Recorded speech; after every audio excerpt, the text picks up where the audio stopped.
died the same day. And a family member of that person sent a message to defendant Sonia telling her the cause of death was ketamine. Nonetheless, defendant Sonia continued selling drugs, including the ketamine that ultimately killed Mr. Perry. That other victim was a person named Cody McGlory. He died in 2019. As a result of this investigation, we have filed a drug distribution charge related to the death of Mr. McGlory. After Mr. Perry died, these defendants tried to cover up what they had done. On October 28th, after reading news reports of Mr. Perry's death, defendant Sonia wrote a text message to defendant Fleming saying, quote, "Delete all our messages." Likewise, after Mr. Perry's death, defendant Placentia falsified medical records and notes to try to make it look like what he was doing was legitimate. It was not. We have filed numerous federal charges against the 5 defendants. These charges include conspiracy to distribute ketamine, distribution of ketamine resulting in death, maintaining drug-involved premises for that drug-selling emporium the defendant Sonia had, altering and falsifying records related to a federal investigation for those false medical notes and records that defendant Placentia made, and multiple other drug trafficking counts. Of course, the defendants are presumed innocent until proven guilty. The penalties these defendants face are very significant. With regard to defendant Placentia, the statutory maximum sentence he faces is 120 years in federal prison. With regard to defendant Sonia, the statutory maximum she faces is life imprisonment. By filing these extensive and serious charges, we are sending a clear message. If you are in the business of selling dangerous drugs, we will hold you accountable for the deaths that you cause. This is nothing new for us. Since 2022, my office has filed over 60 cases against drug dealers who've caused the death of another person. These cases are known as death resulting cases. They are labor-intensive cases, and we work with our law enforcement partners, including ones represented here today, to bring those cases. Our office is a national leader in bringing those cases. They're very important because every victim's life counts. If you are in the drug selling business and you're selling dangerous drugs, you are playing roulette with other people's lives, just like the 5 defendants here did to Mr. Perry. Defendants nowadays are on full notice that the products they sell could result in the death of another person. Therefore, if you're in the drug business, and despite these risks you continue in the drug business, you are pushed by greed to gamble with other people's lives, be advised, we will hold you accountable. I want to thank our partners in this case, the Los Angeles Police Department, the Drug Enforcement Administration, and the U.S. Postal Inspection Service. These investigators did a phenomenal job digging into the case, looking at every angle to develop a case, a strong case, against not only those who killed Mr. Perry, but also Mr. McGlory. I want to note that these cases are important and we'll continue to collaborate with our law enforcement partners to bring them, to ensure that justice is brought to every victim. And finally, let me thank the prosecutors responsible for the investigation and the prosecution of this case. Those are Assistant United States Attorneys Ian Yanello and Xiaohan Tsai. And now I'd like to introduce Chief of Los Angeles Police Department, Dominic Choi.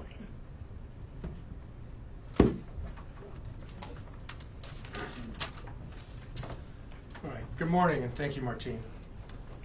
You know, while it's tragedy that brings us all here together, I'm happy to stand here knowing that these dangerous individuals are no longer on the streets and they won't be able to harm anyone else.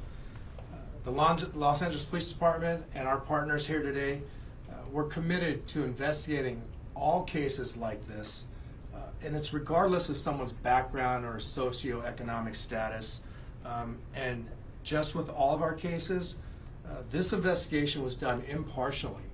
We let the facts drive this investigation, and those facts led us to a group of individuals who were responsible for supplying and distributing to Mr. Perry narcotics that led to his unfortunate and untimely death.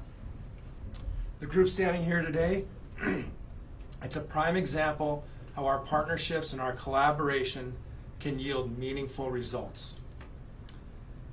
I want to thank LAPD, our Robbery Homicide Division, who's standing in the back there, the U.S. Attorney Martin Estrada and his team, the DEA and her team, as well as the U.S. Postal Inspection Service and their team for their hard work, diligence, and real patience. Now, I know people think this took a long time, but there was a lot of work, a lot of investigative strategies that went into this to make sure that there's a solid case and that we can pursue this in the courts. Our relationship with our federal partners, it helps us ensure that these criminals will have meaningful sentences and be an example for anyone that is willing to risk or jeopardize distributing and supplying unlawful or narcotics to anyone. And I just really want people to know that that is the message. You cannot get away with this regardless of your background or socioeconomic status. Breaking the law is breaking the law, and you are dangerous and you are jeopardizing lives. So thank you all of my partners for being involved in this and bringing us to where we are at today. And at this time, I'd like to introduce DEA Administrator Ann Milgram.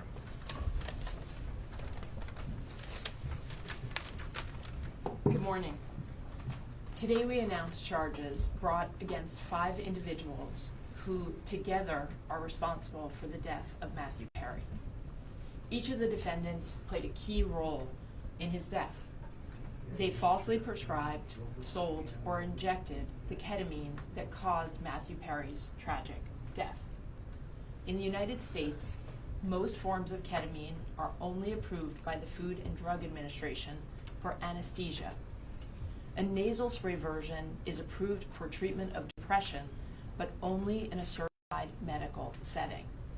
Here, Matthew Perry sought treatment for depression and anxiety and went to a local clinic where he became addicted to intravenous ketamine. When clinic doctors refused to increase his dosage, he turned to unscrupulous doctors who saw Perry as a way to make quick money. Dr. Plasencia and Dr. Chavez violated the oath they took to care for their patients. Instead of do no harm, they did harm so that they could make more money. Without performing any medical evaluation or monitoring, they supplied Matthew Perry with large amounts of ketamine in exchange for large sums of money, charging Perry $2,000 for a vial that cost Dr. Chavez approximately $12. As Matthew Perry's ketamine addiction grew, he wanted more, and he wanted it faster and cheaper. That is how he ended up buying from street dealers who sold the ketamine that ultimately led to his death. In doing so, he followed the arc that we have tragically seen with many others, whose substance use disorder begins in a doctor's office and ends in the street. Perry turned to a street dealer, Eric Fleming, who sourced his ketamine from a drug trafficker known as the Ketamine Queen, Jasveen Sangha. The ketamine supplied by Sangha would ultimately be the dose that took Matthew Perry's life. Sangha knew that the ketamine she supplied could be deadly, since in 2019 she had sold ketamine to Cody McLaury, who died at the age of 33. But despite this knowledge, she continued to sell ketamine and methamphetamine throughout Los Angeles. Matthew Perry's journey began with unscrupulous doctors who abused their position of trust because they saw him as a payday, and it ended with street dealers who sold him ketamine in unmarked vials. The desperation that led Perry to these individuals was not met with help, as it should have been from the doctors, but instead it was met with exploitation. Exploitation by those who should have guided him toward help. This betrayal of trust is at the heart of this tragedy.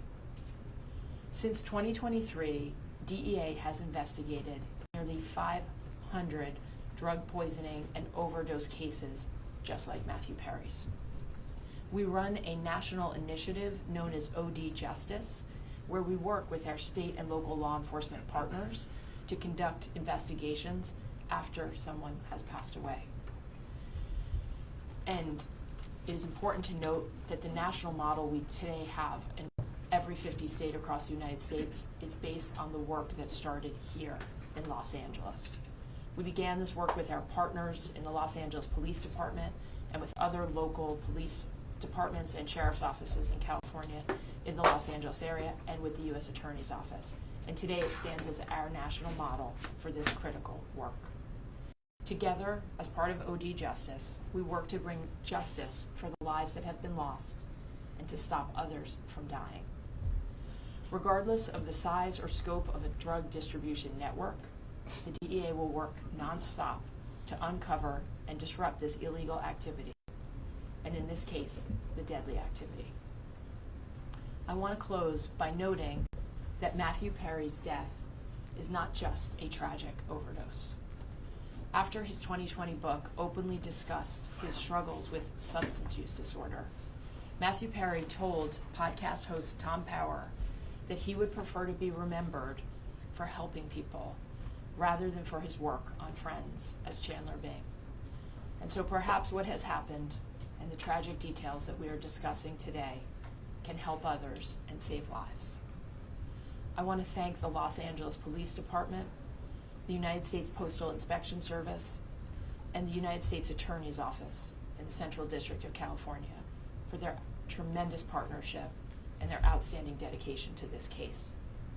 I also have the privilege of serving every single day with the men and women of the DEA, and today I want to particularly recognize the outstanding work of our Los Angeles Field Division, as well as our diversion investigators who tirelessly worked on this case to bring justice to the victims and the families. Thank you. It's now my privilege to introduce Postal Inspector Shields.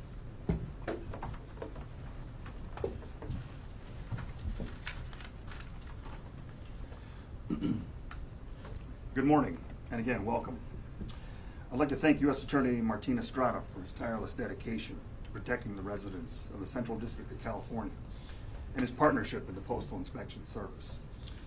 As the nation's oldest law enforcement agency, the Postal Inspection Service has had a long, proud, and successful history of combating criminals who misuse our nation's postal system and cause harm to our employees and customers. This is our mission. In this case, our agency, in partnership with the Los Angeles Police Department, the Los Angeles Drug Enforcement Administration, and the U.S. Attorney's Office, worked to seize, search, and analyze evidence that has culminated in arrests and a dismantling of the group that is responsible for providing the ketamine and the reported contributed to the death of Matthew Perry. In this case, these individuals knowingly and willfully distributed ketamine to Mr. Perry as he struggled to overcome addiction, which ultimately led to Mr. Perry's tragic demise. Unfortunately, every day in this country, families are grieving for their loved ones lost to drug overdoses. We want these families and the American public to know that the Postal Service will not be an unwitting accomplice to anyone using the U.S. mail to distribute illegal drugs or drug paraphernalia. The Inspection Service continues to work tirelessly to rid the mail of illicit drugs, fight drug trafficking, associated violence, preserve the integrity of the mail, and most importantly, provide a safe environment to postal employees, customers, and the American public. The Postal Inspection Service is turning the tide against drug dealers. Detecting and stopping their shipments is only the beginning. Tracing illegal drugs back to the source and shutting them down is the ultimate mission. Once again, a tremendous thank you to our partners in federal and state and local law enforcement, as well as the U.S. Attorney's Office, for their continued collaboration and hard work in support of this mission. Thank you.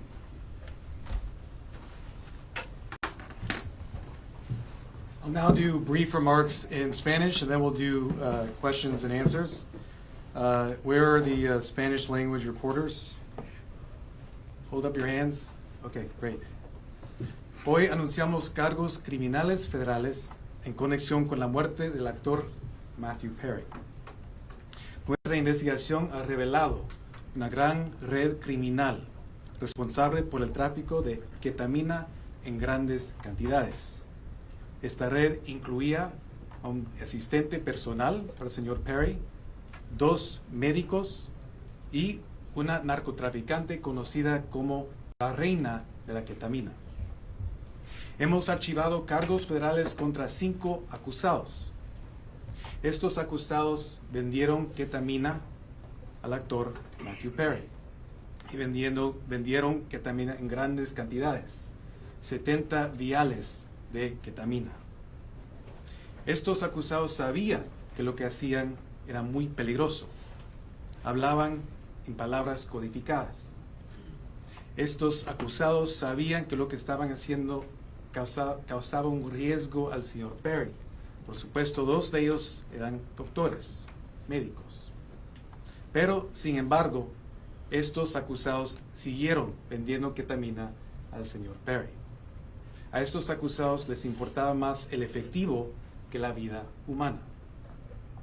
Desde 2022, mi oficina ha archivado más que 60 casos contra narcotraficantes responsables por la muerte de otra persona.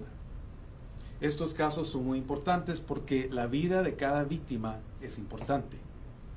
Con todos esos casos, como en este caso, mandamos un mensaje muy claro. No vamos a tolerar a los narcotraficantes que apuestan con las vidas de otras personas. We'll now do question and answer. Any questions? Yes. My first question is, the person that found Matthew Perry in the hot tub, is that also one of the people who's being charged in this case? Is that the assistant? I didn't hear that. Can you repeat the question? Yes, the person, the assistant that's being charged in this case, is that also the person that found Matthew Perry in the hot tub? So the personal assistant we charged is defendant Kenneth Iwamasa. He was the one live-in assistant for Mr. Perry.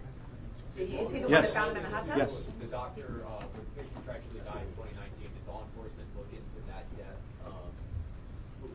when they found out the patient died? I can't comment on that. What I can say is that through this investigation, we were able to connect defendant Sanya to that death in 2019 and file a charge related to that to vindicate the victim, Cody McClure.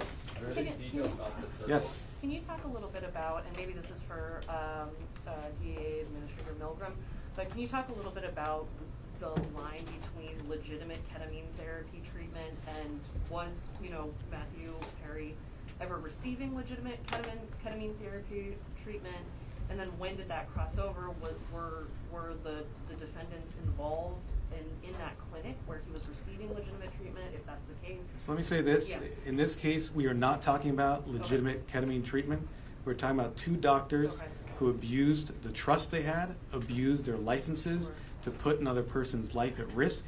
5 defendants who, as I mentioned, knew what they were doing was wrong. In fact, one of them had sold ketamine that resulted in the death of another person in 2019. But Nothing was he about ever nothing in? about what we see today was legitimate, and that's why we filed criminal charges. Was he ever in? Yes.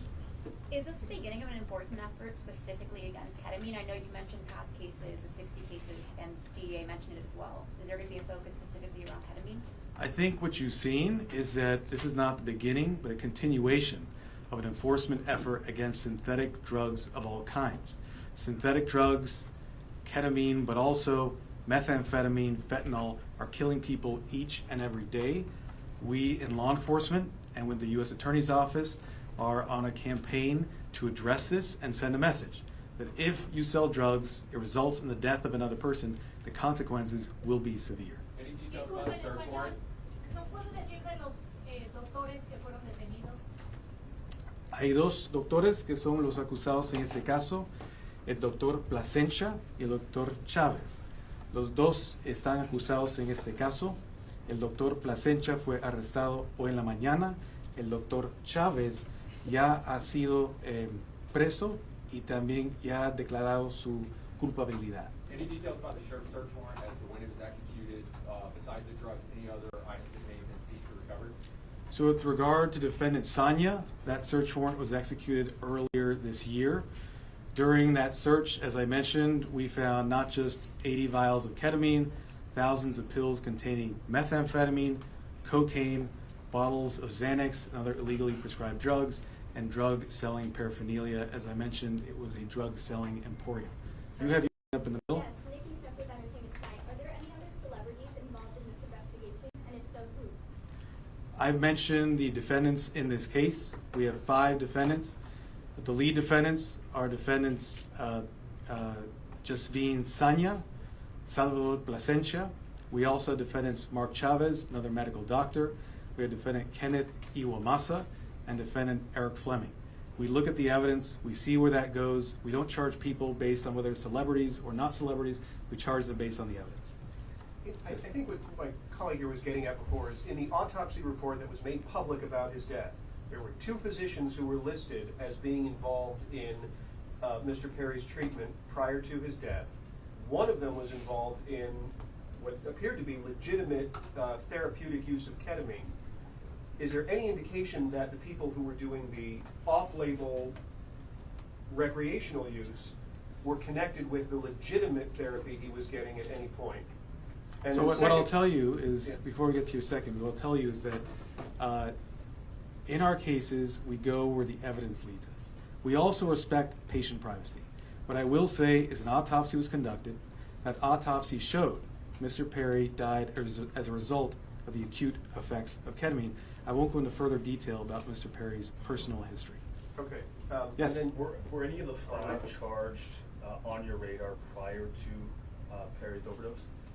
I can't comment on that. What I will say is the investigation is ongoing, but what we're announcing today are serious federal charges against these 5 defendants, supported by an extensive investigation. Sir, can you clarify the relationship? This woman had been patiently, have her hand up, yes. Yes, Chavez was detained. When was he detained, and was it related to this case as well? Defendant Chavez is a defendant in this case. Right. We filed this morning a plea agreement for defendant Chavez. So he's already not entered, but we have a filed plea agreement for him. 2 other defendants, defendant Iwamasa, have also signed plea agreements. That plea agreement has been entered. And defendant Fleming has signed a plea agreement. That plea agreement has been entered. As I mentioned, the 2 lead defendants in this case are defendants Plasencia and defendant Sanya, who were arrested this morning. Yes, sir. There were reports. No, there's the patient man behind you. Fiscal, ¿nos puede identificar a los 5 detenidos y nos puede relacionar cómo comenzó la investigación con la reina de la ketamina en el 2019? Sí, hay 5 acusados y ya nombré los acusados. Hoy en la mañana 2 fueron arrestados. Fue la acusada Sanya y el acusado Plasencia, que fue un doctor médico. Sir, can Yes. Yeah, there were reports this morning that the investigation could have uncovered other Hollywood celebrities who may have been buying from this same network. Is that accurate? And can you give us any sense of the customers that they were dealing with? So I can't comment on reports that are out there, their accuracy or inaccuracy. What I can tell you are the facts that we developed through our investigation. Those facts are what I've related to you this morning. Yes. You mentioned the queen of ketamine out of North Hollywood. What does that actually mean? How big was the network of people to whom she was selling narcotics and specifically ketamine? What I can say about defendant Sanya, known as the ketamine queen, was that she was a major source of supply for ketamine to others, as well as Mr. Perry. I think the fact that we searched her house and found a drug-selling emporium, including 80 vials of ketamine, would strongly suggest she was selling to many other individuals. Can you give a number, dozens, tens? I cannot, unfortunately, number, no. Any evidence as far as this on how You, let me, the gentleman there in the back. Extra TV, what has been Matthew's parents or family's reaction to the news coming out today? So I won't comment on specific statements made by victims' families. We value confidentiality. What I will say is that the work of our office is victim-driven. We work with victims, including their families, each and every day, not just on this case, but on all our cases, including the over 60 death-resulting cases I mentioned earlier. We have been in communication, and I will leave it at that. Yes? Hello, sir. Were all the defendants American citizens, and where were they sourcing their drugs? What I can say is that all the defendants, actually I can't comment on citizenship at this time. I can't comment on the sourcing either. I've given you the facts in terms of the drug selling. Yes, sir.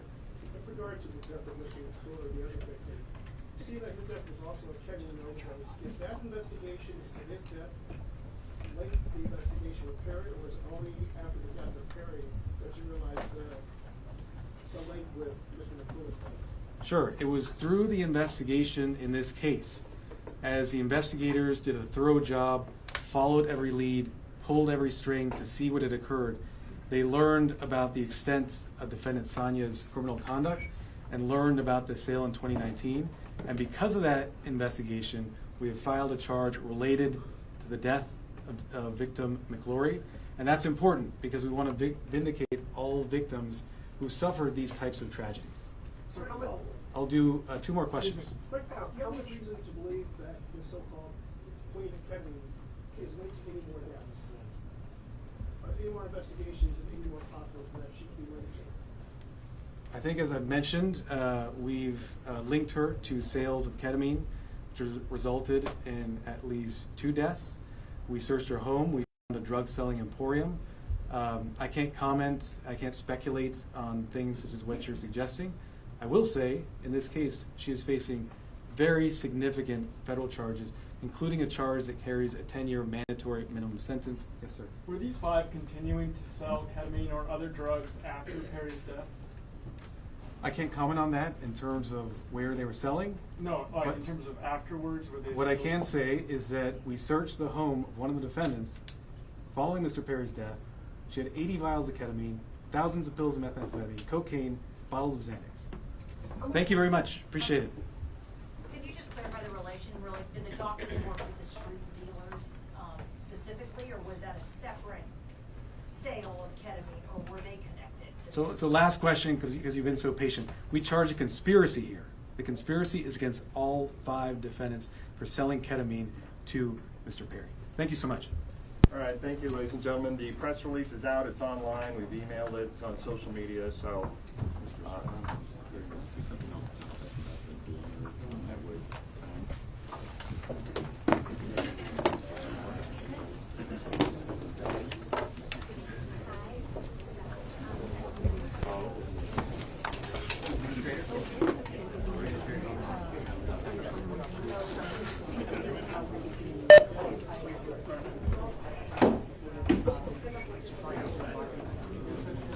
Oh, yeah, your email.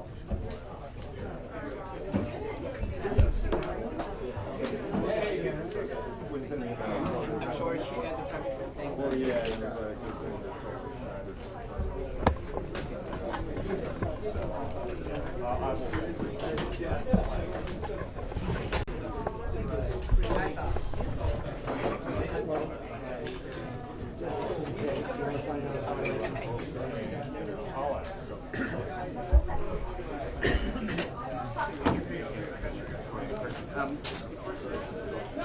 I believe so. I mean, the place should be